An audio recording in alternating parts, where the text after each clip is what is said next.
Boa noite a todos. Bem-vindos a mais uma reunião do estudo do Evangelho Rede Vivo, do Grupo Espírita Meimei de Angra dos Reis. Para darmos início, vou pedir para que a Elisa ou Miriam leiam a página.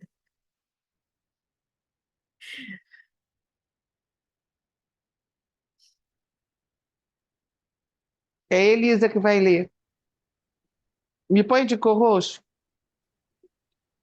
Podemos? Tem? Do livro Ceifa de Luz, Franciscano Xavier, pelo Espírito Emmanuel. Item 13. Na gleba do mundo.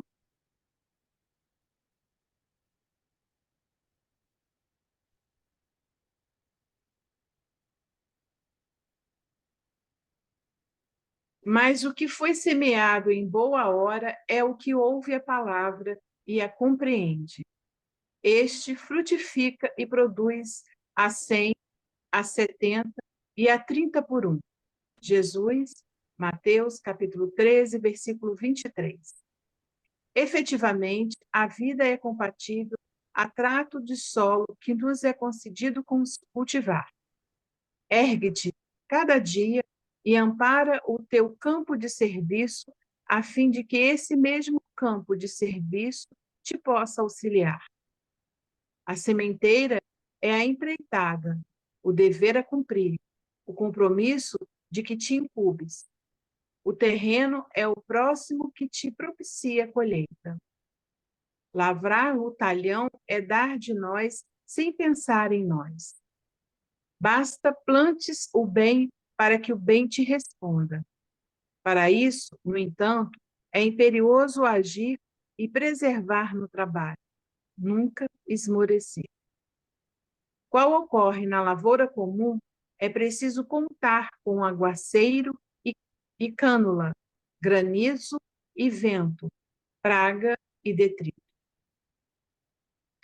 Não valem reclamações.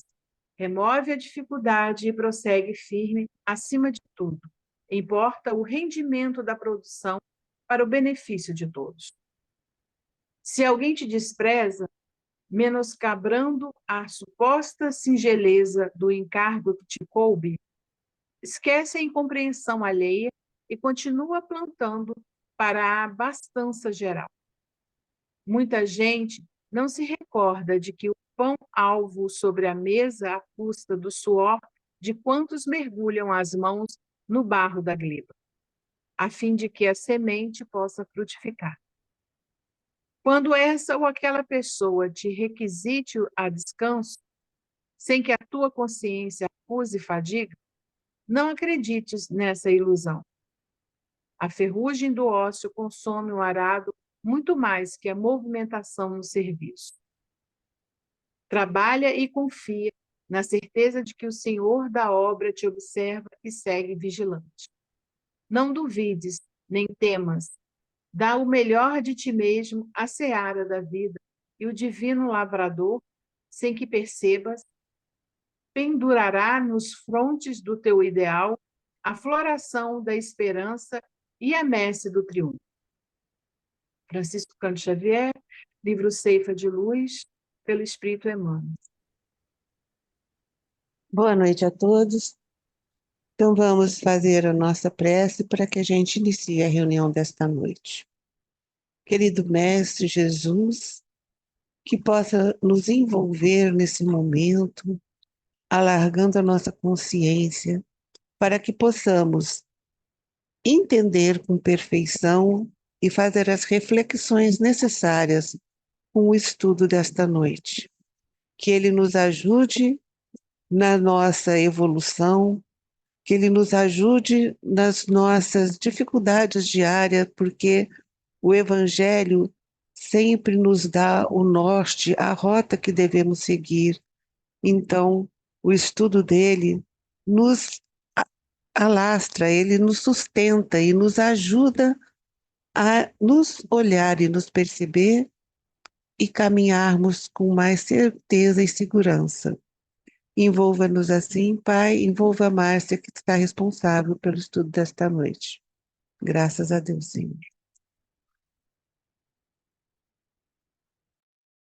Boa noite a todos, aqueles que eu ainda não tinha dado. Então, a gente vai dar prosseguimento ao discurso em parábolas. Na Geórgia, na semana passada, trouxe para a gente, explicando por que que Jesus falava sobre parábolas, sobre, né, na forma de parábolas. E também Geórgia trouxe a parábola do semeador. E ela nos disse que Jesus ainda faz mais uma sequência de parábolas, né? Eu até brinquei, não sei se 13 ou 16, uma coisa assim, de hoje comenta. Falei, Nossa Senhora, muita parábola para a gente dar conta, né? De acordo com a narrativa de Mateus, seria uma em seguida da outra. Mas, enfim, o que importa é a gente estar estudando uma a uma para abrir a nossa compreensão, assim como Geórgia fez semana passada, né, nos trazendo as informações da parábola do semeador. Hoje, nós vamos ver três parábolas: a parábola do joio, a parábola do grão de mostarda e a parábola do fermento. E depois, um versículo seguinte, as multidões só entendem parábolas. É muito interessante, gente, na parábola do joio, né? Nós estamos no capítulo 13, que Jorge iniciou semana passada, tem a parábola e tem depois, em continuação, a explicação da parábola do joio. Então, a gente vai começar, né, a entender. Ela também é bastante conhecida como a parábola do joio e do trigo. Alguém sabe aí o que é o joio? Quem lembra aí? O que é o joio?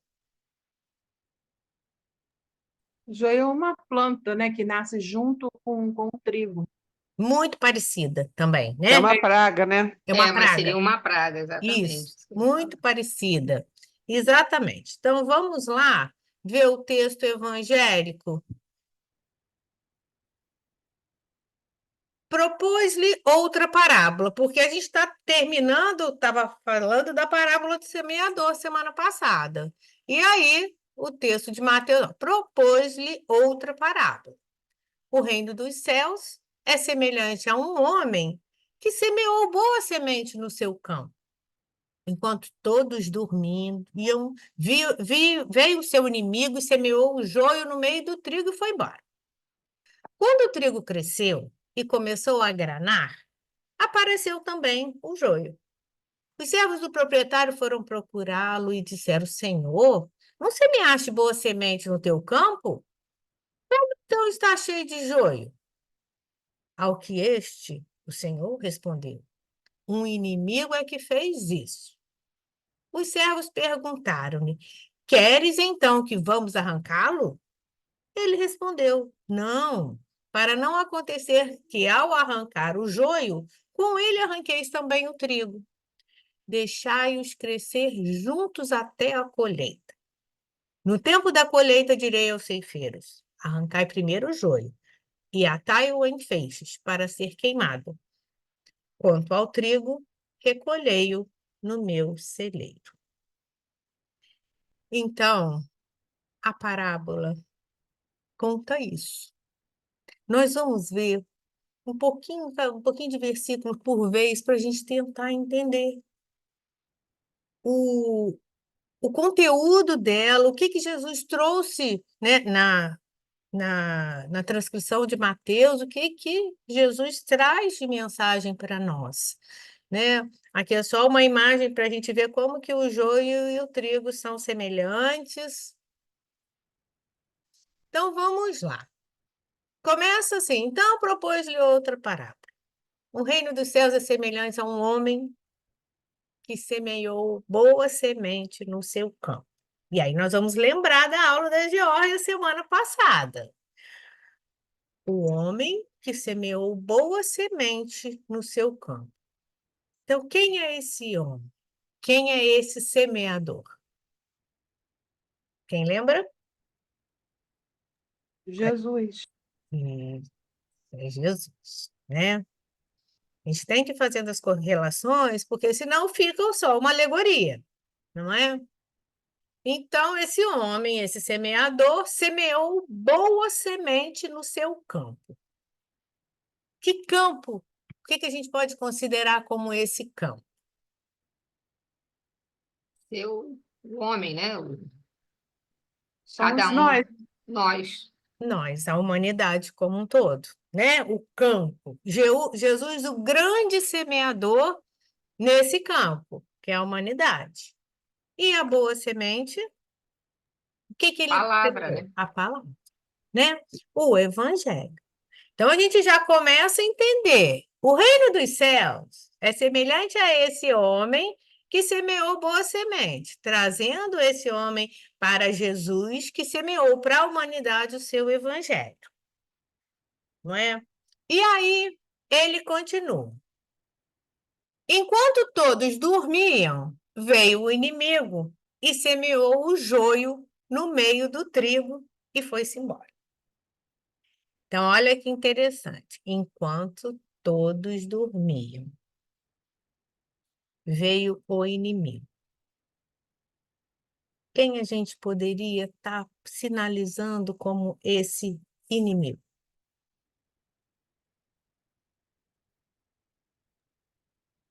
Eu acho que é a nossa teimosia, nossa incompreensão, nosso atraso mesmo, né? Somos nós mesmos, né? O nosso egoísmo, Os orgulho. nossos vícios, os nossos.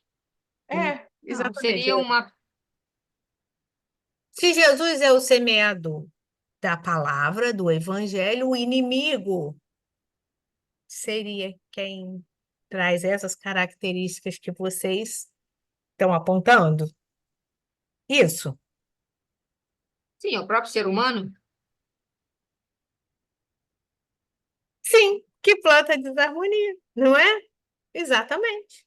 Com esses vícios que vocês apontaram aí, os vícios morais, não é? O que que esse inimigo fez? Ele semeou o joio no meio do trigo. O joio é essa má semente, é essa essa semente ruim, né? Como a gente disse, lá no meio, ali meio que disfarçado, e foi embora. Essa má semente, gente. Então, né? Exatamente, né? A continuação do pensamento, se o inimigo, aquele que planta a desarmonia, as ações negativas.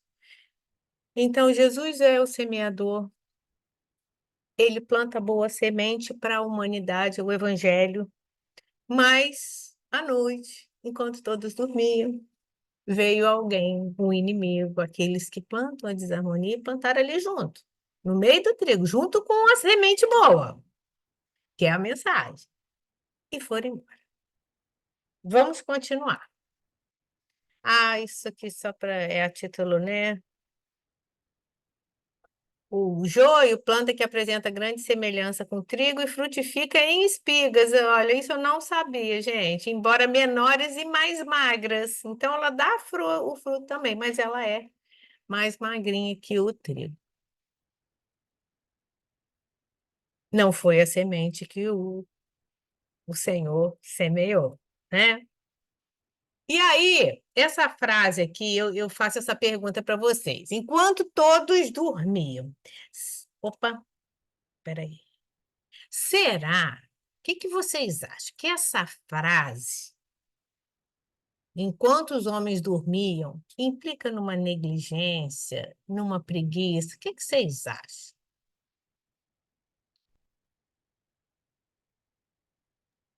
Eu não acho nenhum dos dois, nem negligência, nem preguiça. Eu acho mais assim como é,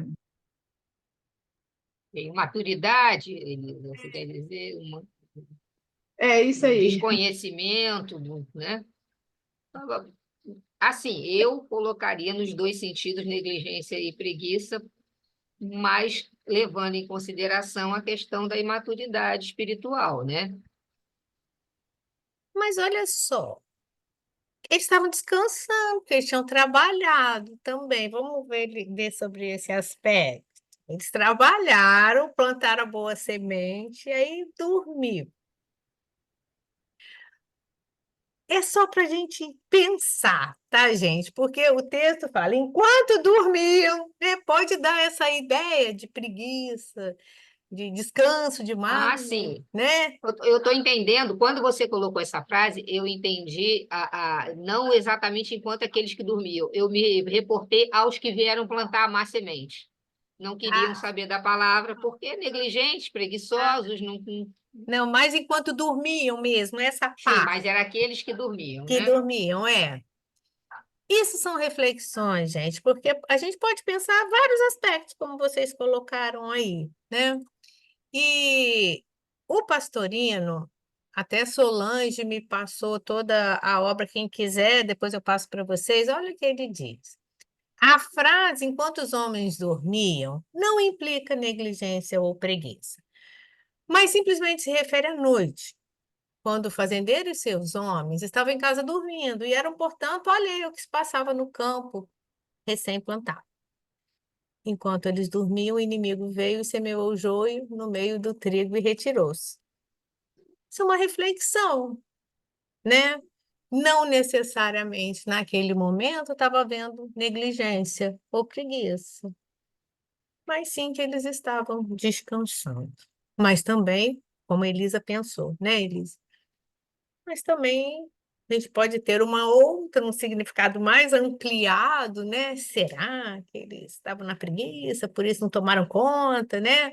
Então, tem várias reflexões que podem ser feitas aí. Na verdade, pode-se fazer a reflexão até da invigilância, né? Da invigilância, verdade, né? Pode Nesse também. caso. E aí, então vamos lá. Espera aí só um pouquinho.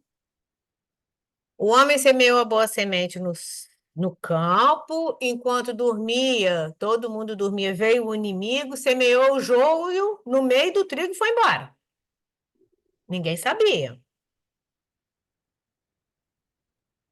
Quando o trigo cresceu e começou a granar, parecer, né? Também o joio, apareceu também o joio.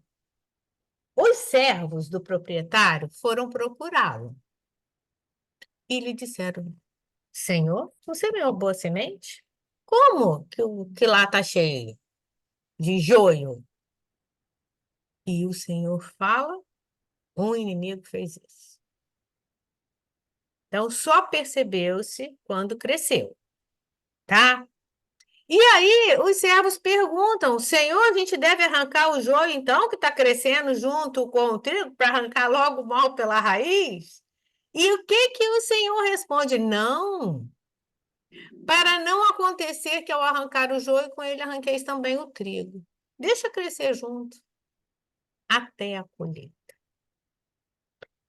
Então ele percebeu que o joio estava, que o inimigo estava, que a má semente estava junto com a boa semente. Não arranca, não. Porque senão a gente vai arrancar o que é bom também. Deixa crescer, depois a gente vai juntá-los em feixes e vai queimar. E o trigo vai ser guardado no celeiro. Ele fala isso. Deixai-os crescer juntos até a colheita. No tempo da colheita. Peraí, no tempo, aqui não dá para eu ler, peraí. No tempo da colheita,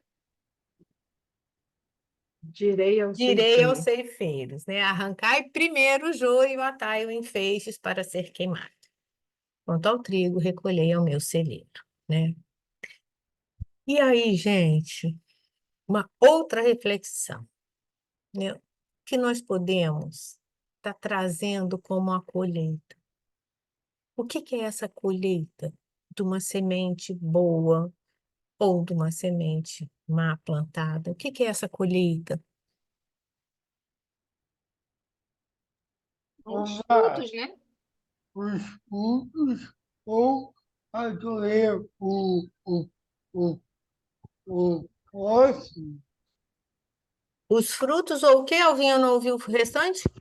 acolher o próximo também. Acolher o próximo, que ele está Acolher o falando. próximo.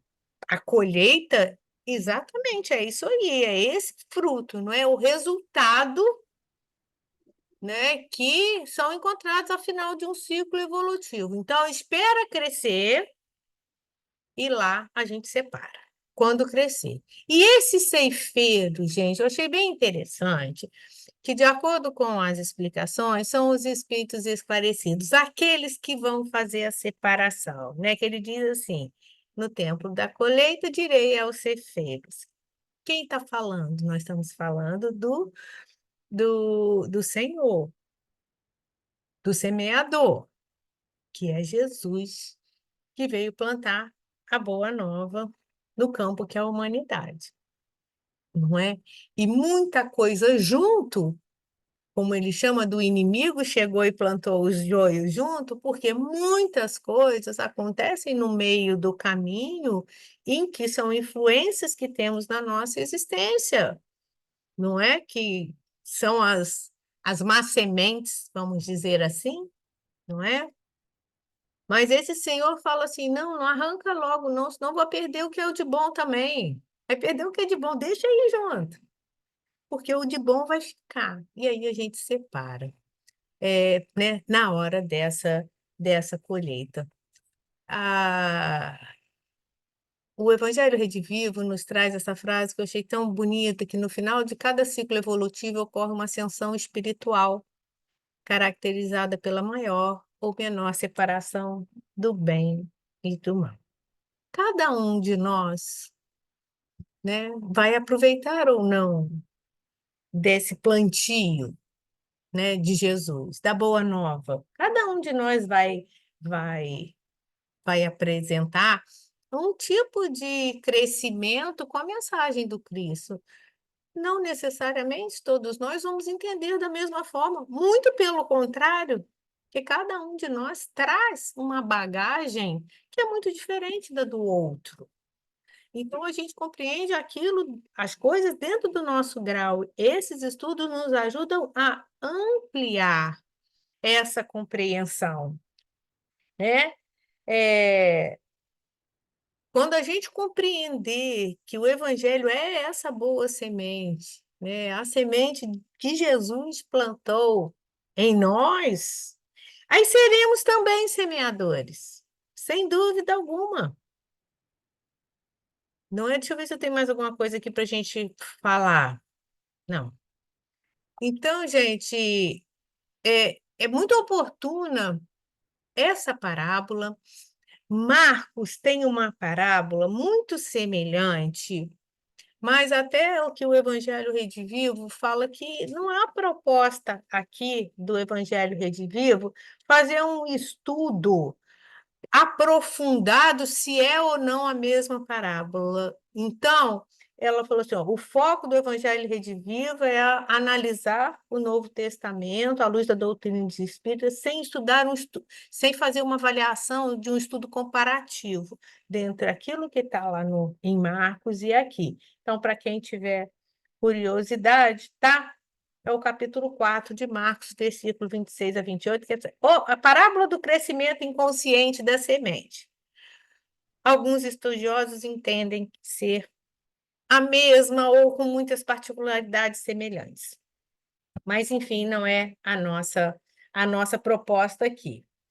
E alguém gostaria de fazer um comentário a esse respeito dessa parábola? O que mais a gente pode tirar dela que eu possa não ter percebido?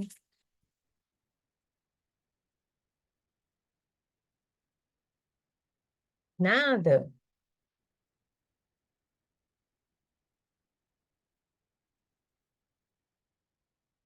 É Chama a assim, nossa. Márcia, é assim, é Oi. porque eu vejo assim, ela está muito clara nos pontos principais que você trouxe, né? Foi plantada a boa semente por um semeador divino, aquele que veio exatamente com esse objetivo.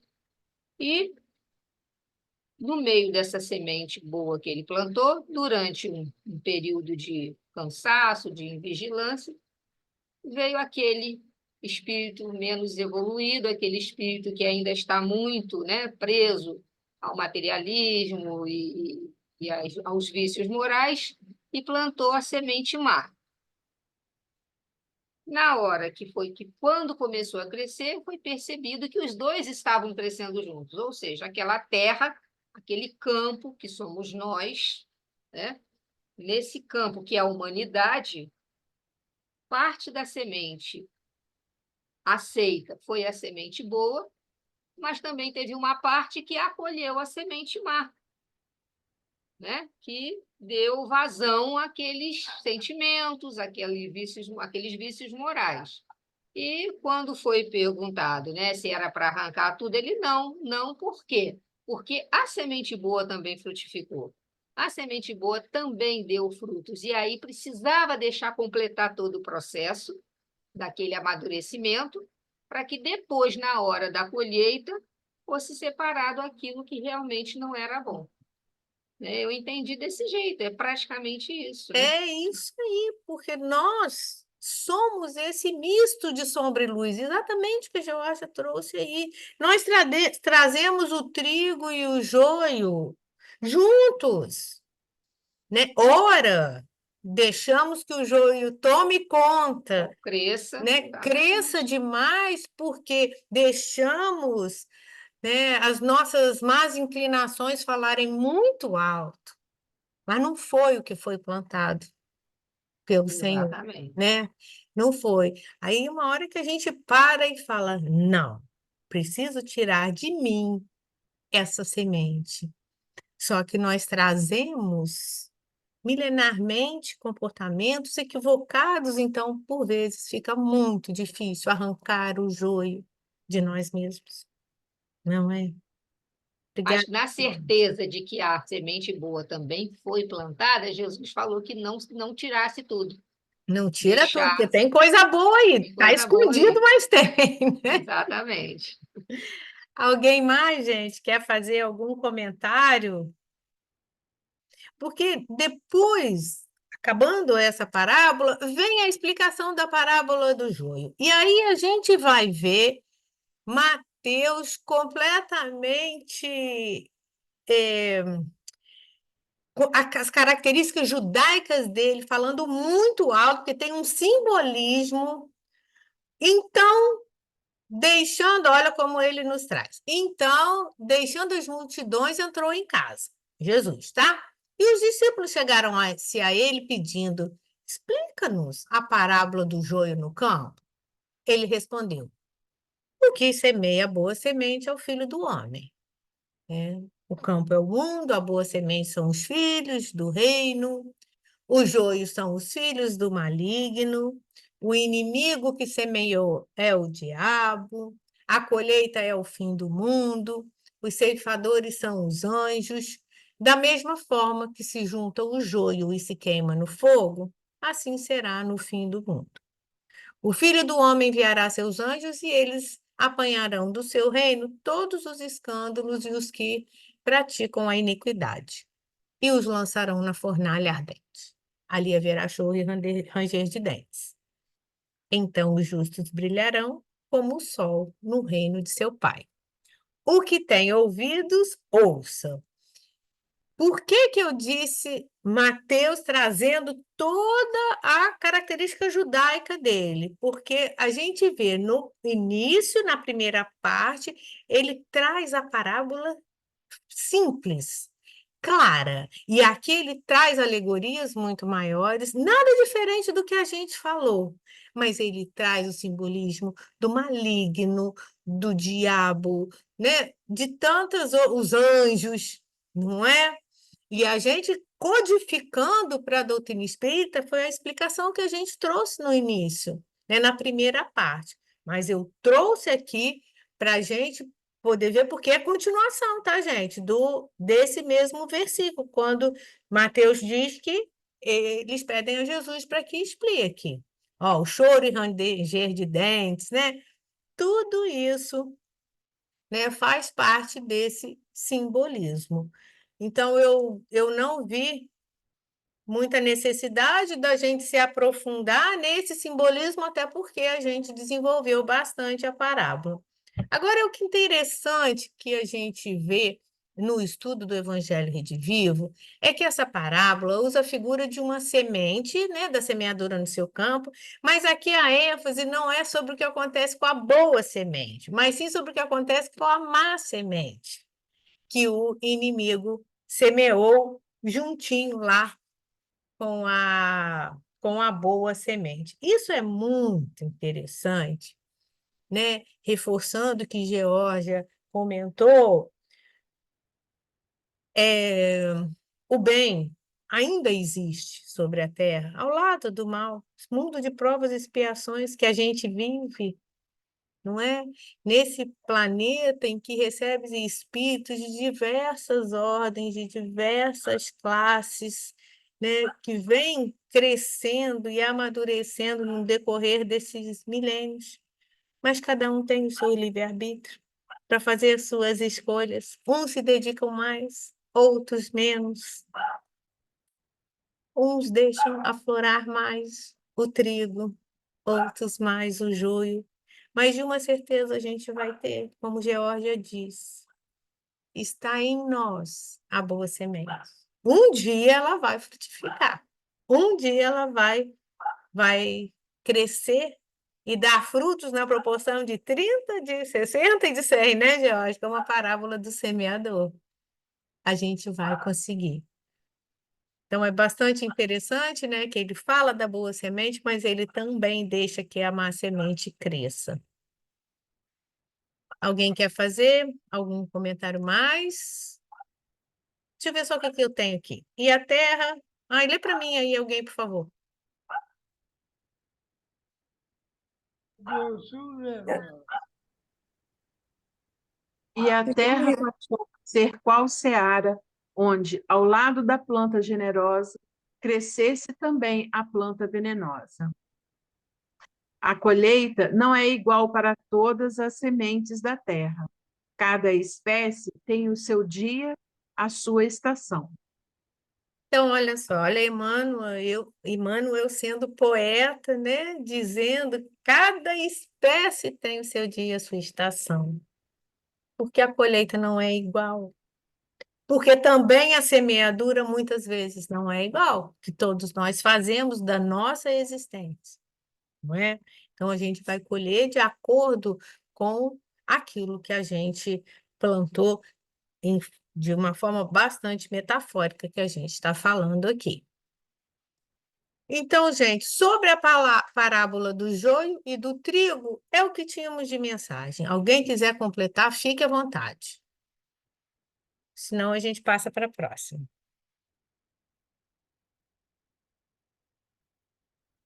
Então, bora lá. Alguém? Não, né? Então, vamos lá. E propôs-lhe outra parábola, dizendo: o reino dos céus é semelhante a um grão de mostarda que um homem tomou e semeou no seu campo. Embora seja a menor de todas as sementes, quando cresce é a maior das hortaliças e torna-se árvore, a tal ponto que as aves do céu se abrigam no seu ramo. Olha a imagem que legalzinha, né? O tamanhozinho do grão de mostarda e ela se torna, né, enorme.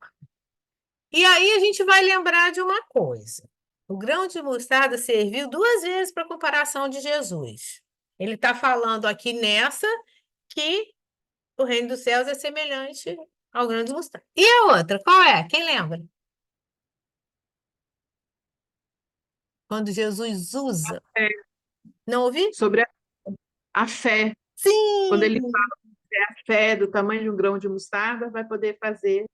Transporta essa montanha de cá para lá, né? Algo assim. Isso aí, a fé, né? Jesus usou duas vezes o grão de mostarda para uma para essa comparação. E para que a semente de mostarda se transforme nesse grande arbusto, ela precisa de fertilidade, né, gente? Não é assim, do nada, plantar em terreno à beira do caminho, né, Geórgia, ou então pedregulho, né? Não. Olha o que que ela diz. Leia para a gente, George, ou quem estiver aí na sala, porque eu não consigo ver todos. Mas é necessário ter a paternidade da É terra, fertilidade, Alvin. a Mas é nesse. fertilidade da terra, para que trabalhe e A termine germinação. a germinação, haja transformação, crescimento e multiplicação, do que foi feito Semente. Do que foi semente. depois semente. É necessário fazer o trabalho da semente do da planta, né? Do aproveitamento desse elemento. E cuidado. Isso, obrigada, Alvinho. Então, para que essa semente minúscula se transforme, é preciso de ter fertilidade, para que haja transformação, germinação, transformação, crescimento, frutificação daquilo que um dia foi aquela sementezinha pequenininha. E é necessário também o trabalho da semente e o aproveitamento disso. O que que é isso, gente, né? Acontece conosco. Essa semente, né, em nós, né? Se a gente não tiver a fertilidade, que é a boa vontade, não regar, não cultivar, muito esforço, a gente vai deixar crescer o joio, voltando lá no joio, né? Então, para que a semente da mostarda, o reino do céu se assemelha, né, a ela, pequenininha, mas ela frutificou. Então, a gente vai vendo que uma parábola vai completando a outra, não é? A gente percebe isso aí. Acontece com o reino dos céus na alma humana. Sem o trabalho dessa semente, sem o concurso da boa vontade, sem esforço de pesquisa, de estudo, não vai crescer. Ela não vai se mostrar como é. Porque fazer frutificar essa semente em nós requer esforço. Bastante esforço, sobretudo para domar as nossas más inclinações, não é? E com a fé é a mesma coisa, lembrando a Elisa que lembrou, né, que Jesus também utilizou o grão de mostarda, parece-se com o grão de mostarda quando já é capaz de transportar montanhas. Mas a sua tendência é sempre para o crescimento, a fim de operar mudança para o campo mais largo, mais aberto, de mais dilatados horizontes. Aqui na fé, a gente tem que lembrar que essas montanhas a que Jesus se referia, né, podeis transportar essa montanha daqui para ali, claro que não são montanhas físicas, né? Jesus estava falando das montanhas do nosso orgulho, as montanhas do nosso egoísmo, dos nossos vícios morais. Então, a gente tem ela em grãozinho também, mas precisamos fazer com que ela floresça. E para isso, precisamos exercitar essa fé. A verdadeira a fé verdadeira estuda, pesquisa, sem espírito preconcebido, e cresce sempre no conhecimento e na vivência do, opa, peraí, gente, do Evangelho de Jesus. Aí a gente, né, só para lembrar que é a fé cega e a fé raciocinada, são coisas muito diferentes, né? Fé verdadeira, ela não aceita tudo como uma verdade, né? Ela analisa, ela avalia, sem aceitar conceitos, preconceitos, né? Aquilo preconcebido. Ela cresce no conhecimento e na vivência do Evangelho de Jesus, como o Cairbar Schutel diz aí para gente. Alguém quer fazer um comentário sobre a parábola do grão de mostarda? Ela é bem pequenininha, né? mas de uma profundidade, né, É gente? aquilo que você falou que nessa passagem aí, que é pequena, mas o que eu acho que fica muito marcante é a questão de, uma vez a semente lançada, ela precisa ser cultivada corretamente. Ela precisa receber os cuidados para que ela possa vir a uma planta, né? Se transformar. Então, esses cuidados são os cuidados que nós devemos ter com as nossas ações, com os nossos pensamentos, né? Com o que a gente está buscando enquanto cristão, enquanto seguidor de Jesus. Então, é isso. Eu achei que, assim, que nessa parte, o que me chamou mais atenção nessa passagem dessa parábola foi isso aí. É a transformação que precisa acontecer para que ela possa germinar. Essa germinação depende de cuidados Sim, especiais. é isso aí. Senão, ela vai ficar sufocada e não vai eclodir, a semente não vai gerar, né? Germinar, né? Não vai Não vai germinar. germinar. E agora eu pergunto uma coisa para vocês. Thelma, acho que eu vou fazer para você essa pergunta. Você se considera uma pessoa que tem fé? Ah, acho que eu não considero, não. Não. Não. Queria falar um pouquinho sobre isso. Porque, olha só, eu acho assim, quando você tem fé mesmo, nada te abala, né? E Sim, assim, eu estou preparada para isso, porque eu me abalo com as situações. Então, eu não tenho essa fé verdadeira aí. eu acho também que é difícil, né, Thelma? E a Cleia? Cleia, você está por aí? Você se considera uma pessoa que tem fé, Cleia? Vê se ela está por Eu aí. Tá sim, som. Pode falar agora. Pode tô sim, falar. tô Você, falando. Vê se tá você prestando acha que você atenção. tem fé, Cleia? Eu tenho pouca, muita não. Eu acho que a maioria de Tem nós. muita coisa que eu me preocupo, que me abalo, você está ouvindo? Mas eu não tenho fé para isso, não.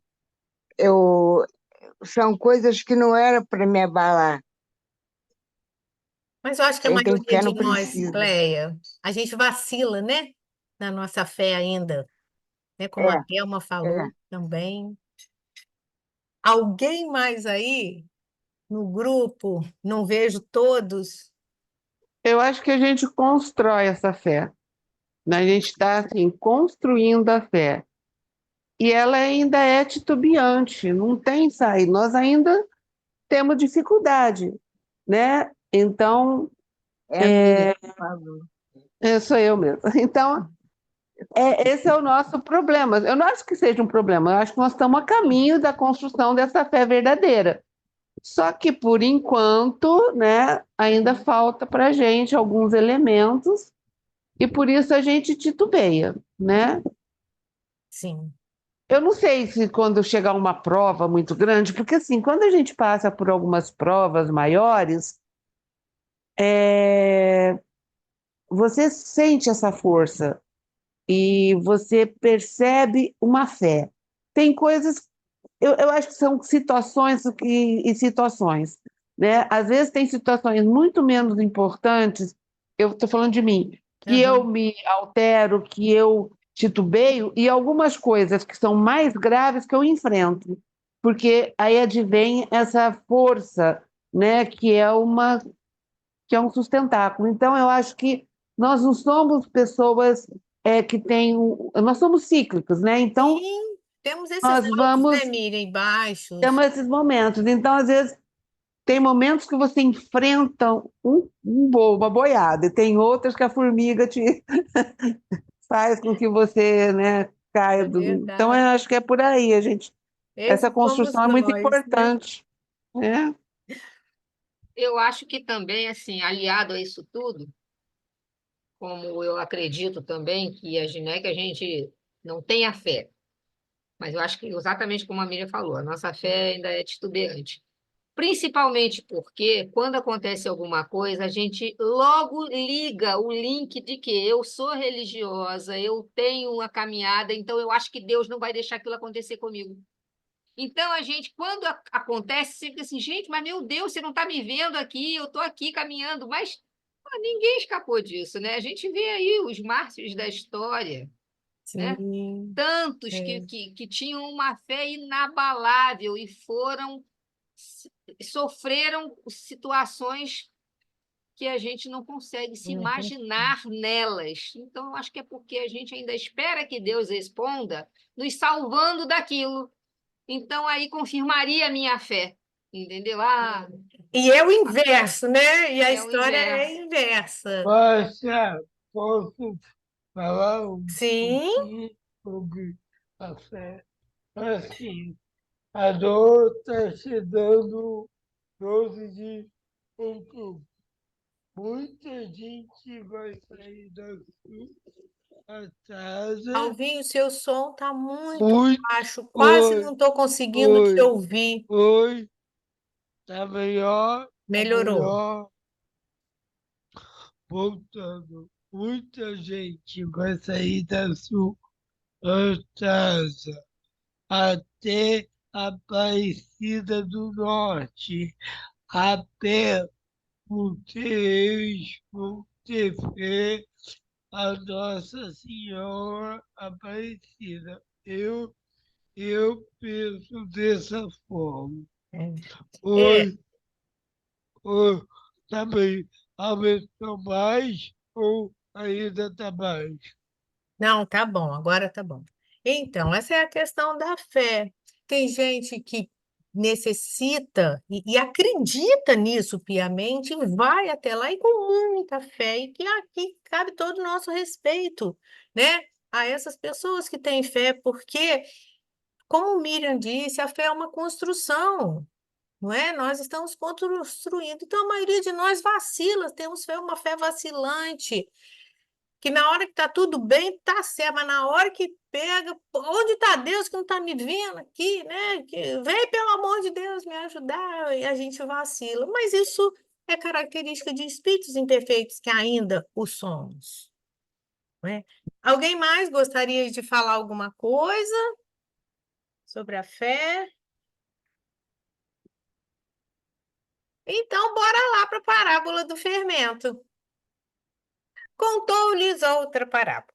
O reino dos céus é semelhante ao fermento que uma mulher tomou e pôs em 3 medidas de farinha, até que tudo ficasse fermentado. E aí? Alguém aí? Que Jesus utilizou esse símbolo? Por que Jesus, essa mulher, você vê que ele usa a mulher, pôs em 3 medidas? Que vocês entendem disso daí? Eu sei porque eu fiz a semana passada um pedacinho dela, então fica Dela, sem né? graça Então não vale, falar. Jorge, então não vale. Quem mais tem uma ideia do que Jesus quis dizer nisso aí, gente? O que é o fermento? O que o fermento faz? Né? Vamos começar assim. Ele leveda a Fermento. massa, faz ela crescer. Isso. Então, olha, o reino dos céus é semelhante ao fermento que uma mulher pegou e colocou em 3 medidas de farinha. Ela pegou o mesmo fermento e colocou ali.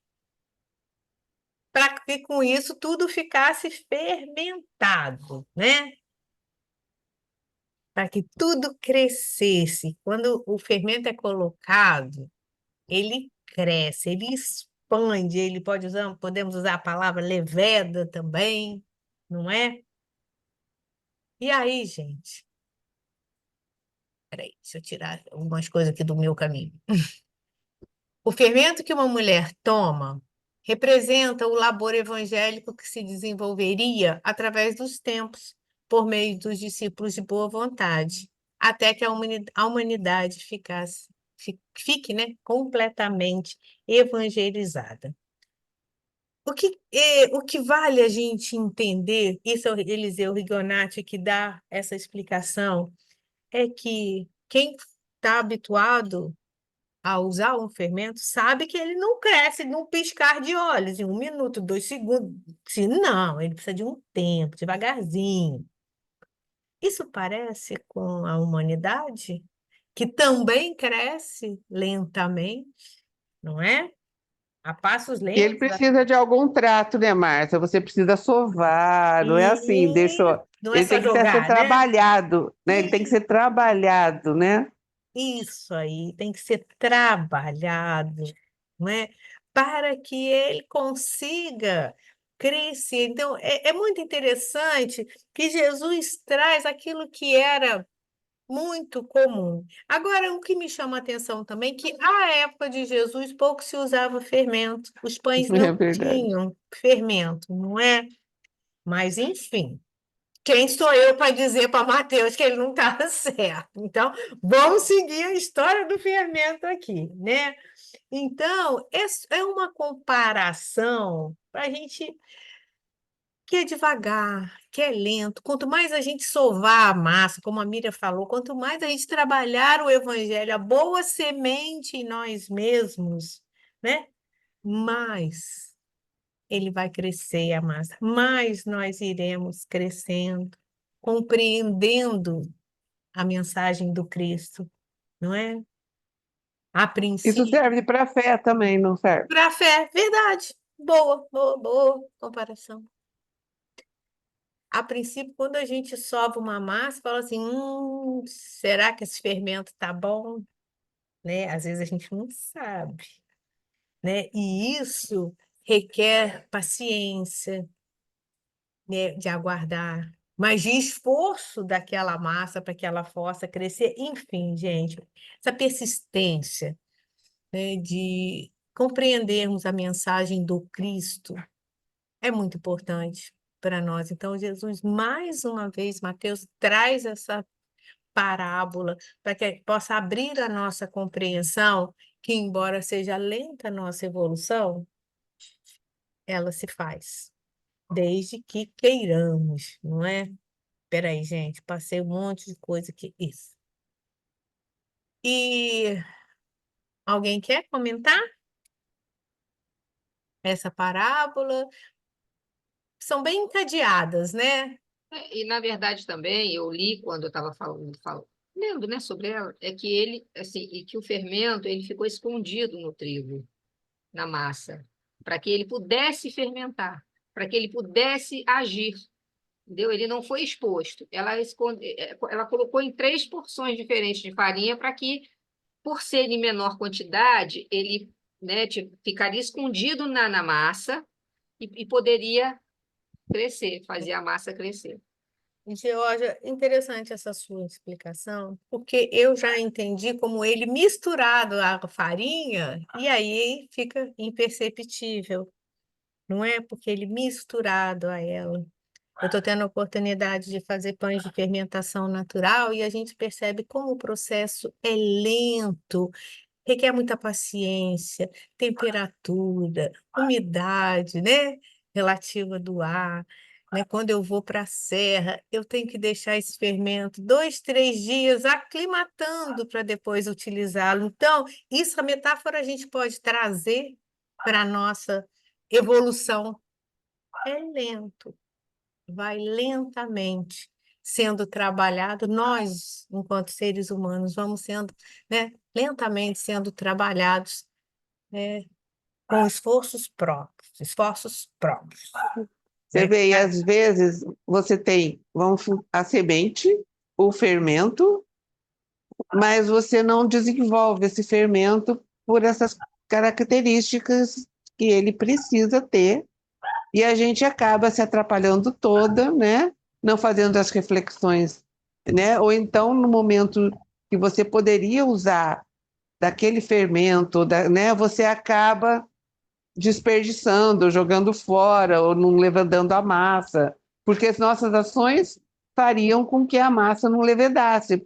Você não dá tempo do fermento crescer, você não dá tempo da temperatura chegar, então você acaba interrompendo a levedura e interrompendo as atitudes, você toma atitudes equivocadas, né?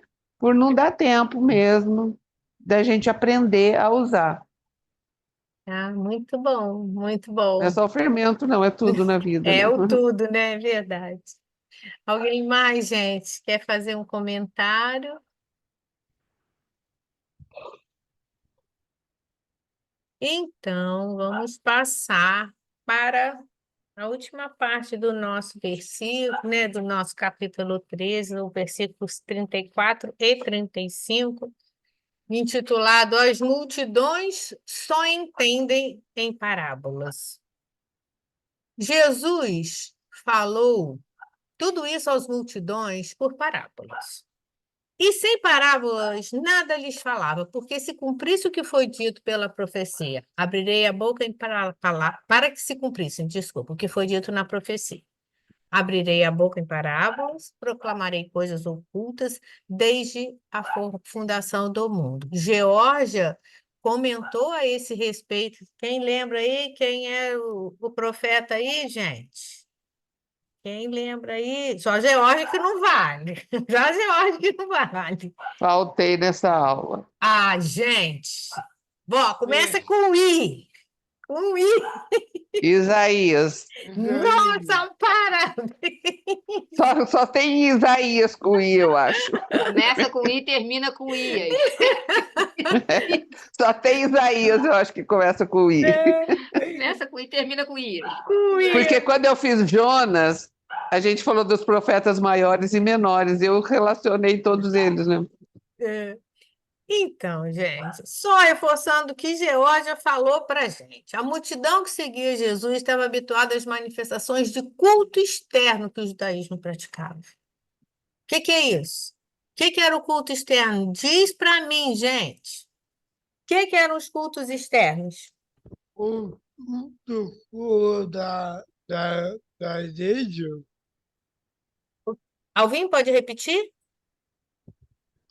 o, o, o culto for da igreja, E aqueles cultos que era para todo mundo ver com muita pompa, eles estavam acostumados àquilo que os olhos viam, não é? Eles, o judaísmo, né, não estava habituado, ou então não estava interessado nas questões espirituais. Então, como é que Jesus ia trazer uma mensagem falando do Espírito de Deus? O que ele fez? Trouxe para a realidade da semente, do grão de mostarda, do fermento, do peixe, da pesca, que eram características deles, não é?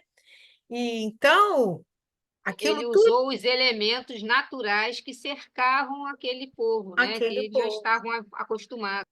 Sim, ele não utiliza de nada daquelas práticas religiosas utilizadas à época, né? Jesus não usa isso, aqueles símbolos. Mesmo entre os sacerdotes, também o conhecimento era limitado do ponto de vista do espírito espiritual. Salvo algumas exceções, e aqui a gente vai se lembrar de Nicodemos, né? Que ele, o texto até lembra dele, né? Entre os membros do clero, Nicodemos era um deles, tinha alguma exceção, ele. E os discípulos, alguns também tinham mais percepção do que outros. E só lembrando de Nicodemos, é uma das passagens mais bonitas que está na série do The Chosen. Quem puder assistir, porque o diálogo dele com Jesus é lindíssimo, é Maravilhoso. profundo, né? Que nos toca profundamente, e ele se vê de mãos atadas, porque a vontade dele era seguir Jesus, né? Quando ele pergunta como é que pode um homem velho nascer no ventre de uma mulher, nem Jesus dá aquela explicação maravilhosa para ele. Então, quem não assistiu, vale super a pena. Então, gente, Jesus, repetindo, utilizava das parábolas, porque também os apóstolos não tinham um nível de entendimento para a mensagem daquela boa semente que o Senhor trouxe, né? Então, o que ele fez? Vamos contar de forma alegórica, de uma forma de parábola, né? De repente a gente até desenha para despertar um pouco mais a atenção daquele povo da época. As revelações são progressivas. À medida que a humanidade avança na senda do progresso, vai recebendo os ensinamentos compatíveis com o grau de progresso alcançado. É isso. E olha, gente, que tem 2024 anos que Jesus veio ao planeta Terra e ainda nós aqui estamos estudando para tentar compreender essa mensagem dele. Não é? Porque muitas vezes a gente pega ao pé da letra e quer seguir ao pé da letra. Não traz para a nossa vida. A doutrina espírita nos auxilia nessa compreensão. Vamos trazer para a minha vida o que que esse fermento está significando. Eu estou fertilizando bem essa semente que foi plantada em mim, não é? Então, e essas revelações vão acontecendo à medida que a gente evolui, que a gente cresce. Alguém quer fazer algum comentário sobre essa questão das parábolas antes da gente continuar? Tudo certo? Márcia, só lembrando que essas primeiras parábolas, Jesus explicou o significado delas diretamente aos apóstolos, Sim, boa né? lembrança. Ele fez essa explicação, desde começando com a parábola do semeador, e acho que foram, ao total foram 8, segundo aquele texto que eu trouxe da semana passada, acho que 8 parábolas contadas em sequência, mas acho que É, as primeiras ele fez a explicação direto. né? Então, gente, essas 3 parábolas que hoje a gente refletiu, a do joio, a do grão de mostarda e a parábola do fermento, elas trazem reflexões enormes para a gente. Deixa eu tirar aqui. Elas têm, eu achei bem interessante isso, elas têm uma representatividade temporal. O que que é? Jesus utilizou aqueles elementos do tempo dele, a semente, né? O fermento, aquilo tudo, mas essas 3 parábolas são atemporais. O que que é isso? Esse ensinamento não foi para aquele povo daquela época. As lições que Jesus trouxe é para todos nós, no nosso processo evolutivo. Essa luta do bem e do mal, desse homem velho com o homem novo, é o mote, é o objetivo desse semeador para o nosso crescimento. É exatamente isso, não é? Então, as parábolas são atemporais. Os elementos são temporais, da época dele, mas a mensagem, as lições são atemporais. A parábola do joio, então, ai, gente, peraí, tem hora que foge aqui. Lê aí para mim, Georgia. A parábola do joio é principalmente profética, estendendo-se até o julgamento final. Porque ele fala desde o plantio até a colheita. Lembra que ao final, separa o que é ruim, queima e leva para o meu celeiro, o que é bom. Essa parábola do joio e do trigo, que a gente conhece.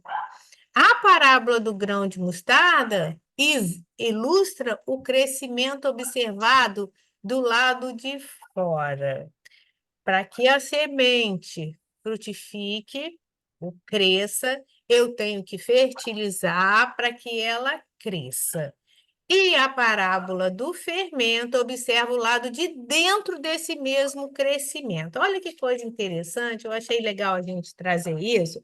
Esse crescimento interior, esse crescimento exterior, né?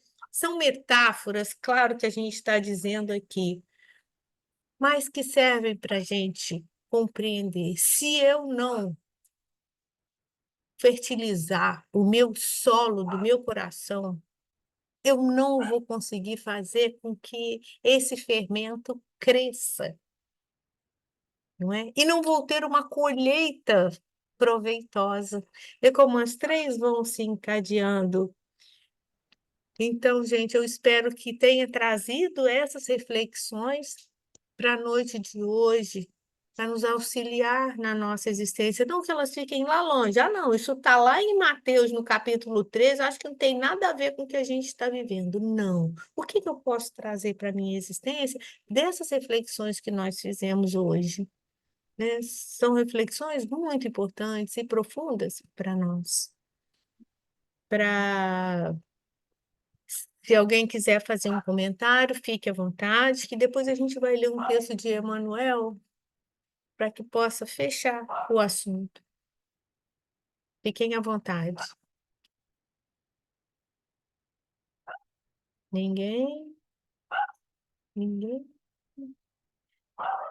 Então, no livro Vinha de Luz, Emmanuel traz uma mensagem que só vem enriquecer o estudo da nossa noite. O campo, no campo, que chama, né? O campo é o mundo. E aí ele faz referência ao versículo 38 do capítulo 13, a qual a gente está estudando. Jesus tem o seu campo de serviço no mundo inteiro. Nele, naturalmente, como em todo campo de lavoura, há infinito potencial de realizações, com faixas de terra excelentes e zonas necessitadas de arrimo, corretivo, proteção.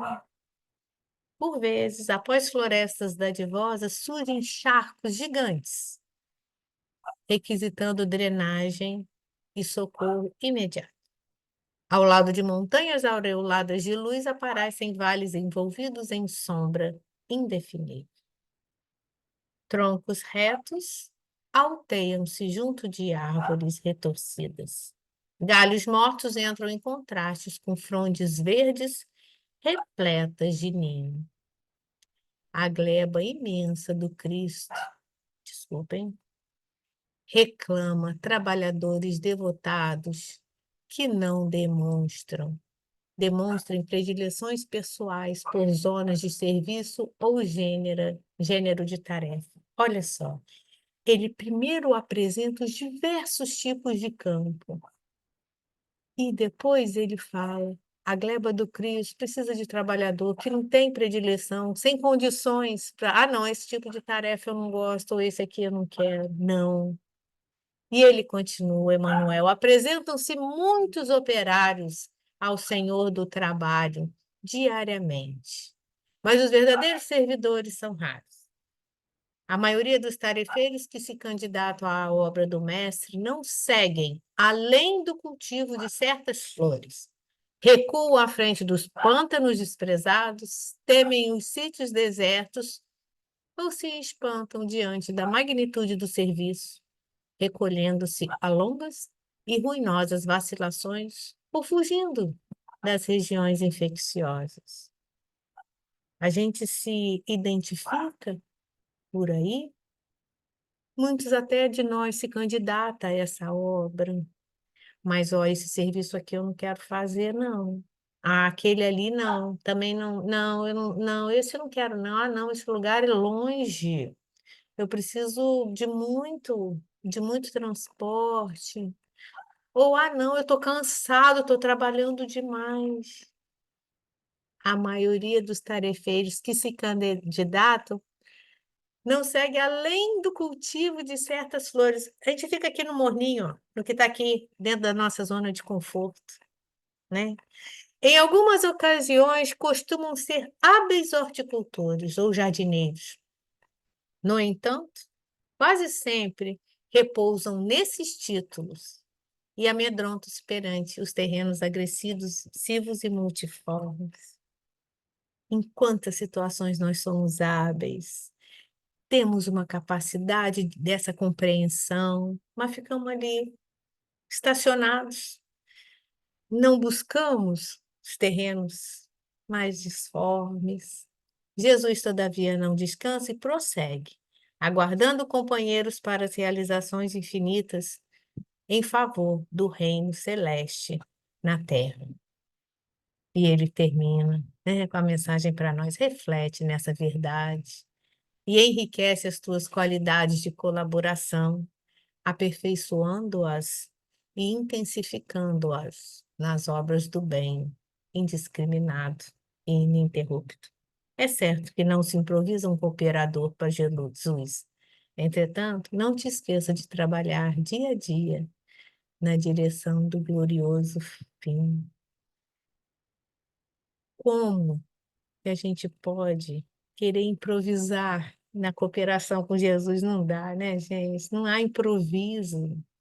Requer muito esforço nosso, de trabalho, na luta conosco mesmos. Todos nós somos homens de pouca fé, todos nós ainda trazemos mazelas, orgulho e egoísmo dentro de nós, somos impacientes com o outro.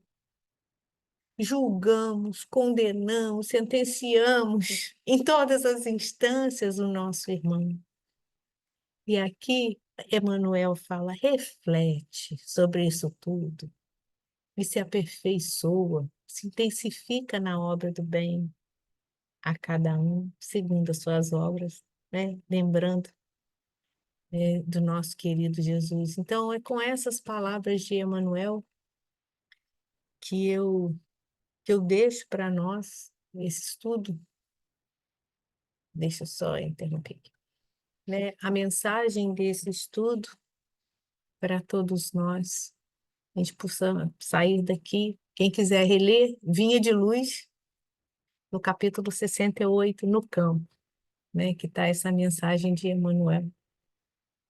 Alguém gostaria de tecer mais algum comentário? Temos ainda um tempo. Depois dessa mensagem de Emmanuel, eu acho que Hum, a gente tem que reler, porque ela é incrível. Muito boa. Eu vou colocar lá no grupo a Isso, legal. mensagem, né? Os 3 slides que tenho dela, porque às vezes a gente começa a ler e fala assim, nossa senhora, o que que o Emmanuel está querendo dizer? E à medida que a gente vai lendo devagarzinho, né? Caramba, danado ele, hein? Pegou no fundo, na jugular, é o que ele traz aí para gente. Então, gente, é o que eu trouxe hoje. Na semana que vem, a Miriam vai estar dando continuidade às parábolas, ela vai estar trazendo para a gente a parábola do tesouro, da pérola e da rede. Beleza? Beleza.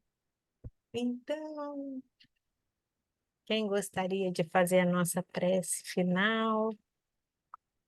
Da pérola eu não conheço, nunca ouvi a parábola da pérola. Será que não? Nós já estudamos no ESG, sim, no EAD. No EAD. No EAD, ó. Bem que você lembra, Elis. Você vai lembrar, semana que vem você vai lembrar. Tá bom? Essa parábola da pérola eu não ouvi, não. Ah, semana que vem tia Miriam vai explicar tudinho pra gente. Espero. Thelma, você faz a nossa prece? Acho. Então vamos agradecendo por mais essas horas de aprendizado, de esclarecimento, aonde a gente busca a todo momento estar firmando um pouco mais a nossa fé baseada nesses princípios morais. Que nas horas das nossas aflições a gente consiga elevar as nossas vibrações e pensar, né, em tudo isso que nós estamos desenvolvendo ao longo desse período. Abençoe, Senhor Jesus, a todos nós, envolvendo em muita luz, muita paz e muita tranquilidade. E possamos ter, Senhor Jesus, uma boa semana. E assim lhe agradecemos, por graças a Deus.